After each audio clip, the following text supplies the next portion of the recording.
mga ka-rainbow, good morning. For today's video, ipapakita ko po sa inyo kung ano ang kahalagaan at paano gamitin ang Rainbow SRX, ang latest model natin, which is ang Rainbow Idle Cleaning Machine. Okay? First, ang una po natin gagawin kung paano ang pag-refill at tamang paglagay sa tubig na basin ng Rainbow Vacuum Cleaner. Una, para siya buksan. Pipindutin lang po natin siya sa blue button dito sa ibaba. Then, pag pindot natin siya, self-rising na po siya guys. So, hindi ka na mahihirapan or magkakalas di tulad sa old model po natin. Kailangan pa natin siyang kalasin.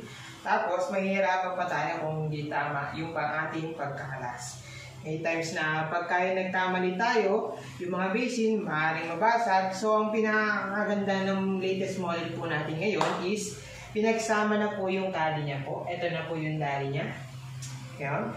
Tapos next, pag nilagyan po natin siya ng water guys, dito lang po natin siya ilalagay. Hanggang dito lang po siya sa gitna. Kung makikita po natin, hindi po siya masyadong puno. Huwag lang siyang masyadong sobra kasi may times pagka nasobrang po tayo ng water, mag-overflow po siya papunta sa makina. So yun. So, pagpunta na po natin dito, guys, yan. Pag-close po natin, make sure po natin na tama yung pagkakalagay natin sa basin. So, yan. Alagay po natin yung ilalagay natin dito, tapos yung forefinger natin. Tapos, push lang po natin. Pag tumunog na, yun. Lock na po siya, guys. So, ipapakita po natin. Yan. Pag on po ng ating machine, automatic 4-speed level po siya. Kasi yung latest model po natin ngayon ay meron na po siyang 4-speed level. Di tulad sa old model, on and off lang po siya.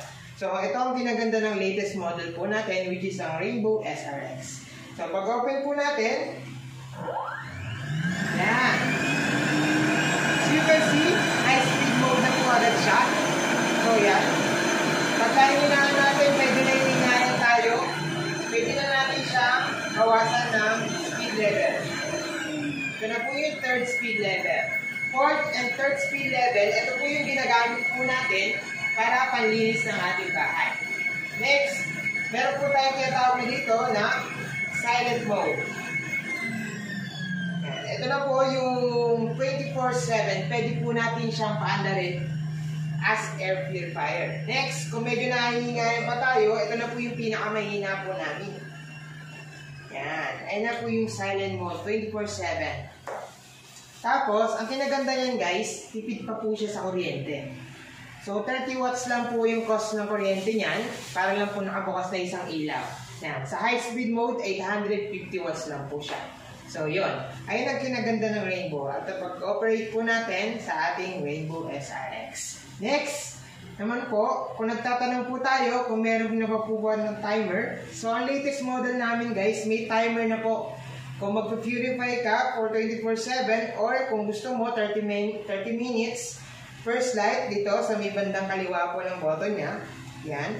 May kita po kayo dito. Unang light, 30 minutes. Second light, 1 hour. And third light is 1.5 hour. Automatic po yan guys. After 1.5 hour, automatic po siyang magsha-shutdown. So, yun po ang pinaganda ng latest model po natin ng Rainbow SRX. So, maraming salamat po sa panonood mga ka-Rainbow. Sana po sa mga susunod nating videos, supportan nyo rin po. At ituturo ko rin po sa inyo kung paano gamitin yung mga attachment natin. So, dadako po tayo sa paglilinis after neto.